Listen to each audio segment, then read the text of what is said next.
What's up guys, my name's Brandon, and just as expected, Apple has released the second beta of iOS 15.6 to registered developers just 2 weeks after the disappointing initial beta. Now, in addition to this iOS release, we also got the second beta of iPadOS 15.6, tvOS 15.6, HomePodOS 15.6, watchOS 8.7, and macOS Monterey 12.5. But of course, in this video, we're talking all about iOS and iPadOS and discussing what's new in the software, along with what to expect in the coming weeks. And of course, next week is going to be the big week where we see iOS 16. So we'll talk a little bit more about that later on as well. But taking a look at the size of this update, you can see here, it came in at 523.5 megabytes on my iPhone 13 Pro Max. That is coming from beta 1. If you're coming from another version, it could be larger if you were coming from like 15.5. So let's go ahead and check out the build number here. Let's go to our settings, general about 15.6. We can see here the build number is 19G5037D. So we do have a D at the end of the build number, which indicates we have a couple more betas to go before we see the final release. And then if we scroll down a little bit to the modem firmware, this is pretty interesting because we remain on 1.60.00. And the reason that's interesting is not only because that's the same modem firmware as we had in beta 1, but it's one behind the version that we have in 15.5. So iOS 15.5's modem firmware is 1.61.00. So there may be an issue with the modem firmware on iOS 15.5. That could be the reason Apple is still staying on 1.60.00 on both beta 1 and beta 2 of 15.6. So pretty strange. All right, so now what's new here in iOS 15.6 beta 2? And just like with beta 1, the only changes are on the back end in the code. So I've not been able to find anything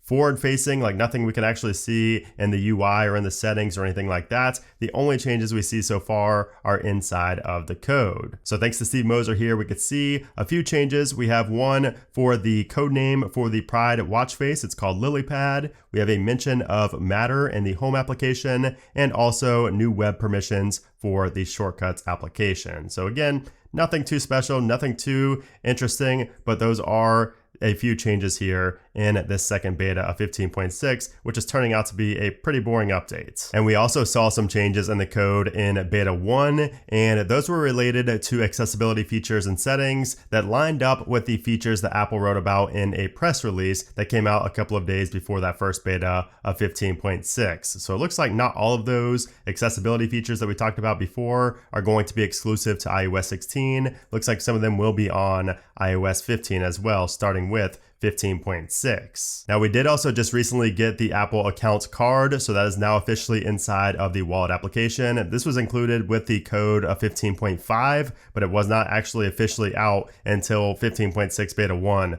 was out. So it has nothing to do with the actual software. It's more of a server-side push, but if you're on 15.5 or later, you will see the Apple Account card in the wallet. Also, we have the digital driver's license for Maryland. That is right here as well. So if you live in Arizona or Maryland, you can add the digital driver's license or state ID to your wallet application and use it in airports and select other areas. But aside from that, there's really not too much going on with iOS 15.6. It seems like this is just strictly a bug fix update after getting a lot of features in 15.4 and a few others in 15.5. Seems like Apple is just really focusing on the bugs and more security enhancements and things like that with 15.6. Now, if we take a look at the release notes, you can see here, again, pretty empty. I mean, there's only one known issue, and it's related to Xcode, and it says Xcode 13.4 is unable to prepare iOS 15.6 beta devices for development, and the workaround is just to use the previous version of Xcode, which is 13.3.1. Now, as far as the performance goes, performance on beta 1 was pretty bad. I mean, I talked about this in my follow-up review. I even mentioned it in my first video on 15.6 beta 1. So the performance was very underwhelming with beta 1, but we can see here with beta 2 that performance has improved both on Geekbench numbers and also just in my initial first impressions of the software. So you can see here we got a 1750 on the single core and a 4815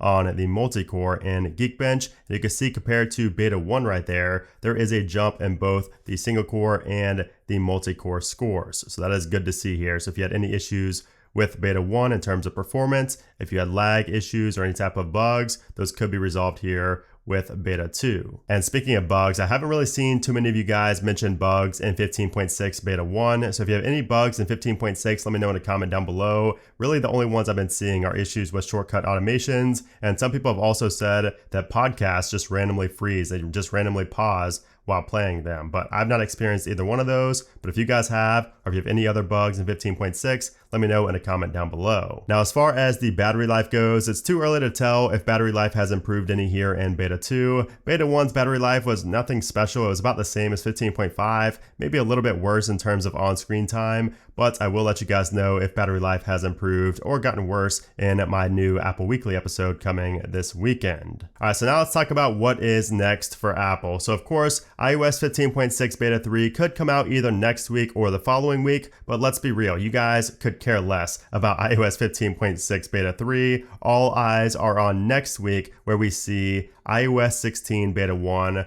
right there on Monday, June 6th. So I will be live streaming for that. I will be talking about that, going in depth with iOS 16 here on the channel. So make sure you guys do keep it locked to this channel. Make sure you have those notifications on, because I'm going to be going ham on iOS 16 videos starting next week. Now, we could also see a 15.5.1 at some point. Again, you guys probably don't care about this because iOS 16 beta 1 is coming up, but for those of you who are not going to be on the beta program, 15.5.1 could be the next public release before iOS 15.6. Of course, iOS 16's final release is not going to be until later in the year. And as far as the public beta for iOS 16, that's not going to come out until early July. So you need to be on the developer profile. You need to have a developer account to be able to install iOS 16 beta 1 on June 6th. And keep in mind that you will need to have a new profile installed to see iOS 16 beta 1. So if you have the iOS 15 beta profile installed, you will have to delete that and install the iOS 16 developer profile to see all of those iOS 16 betas. And I'll talk more about that in the coming weeks when I talk more about iOS 16. But that is iOS 15.6 beta 2, a relatively boring update, actually a really boring update.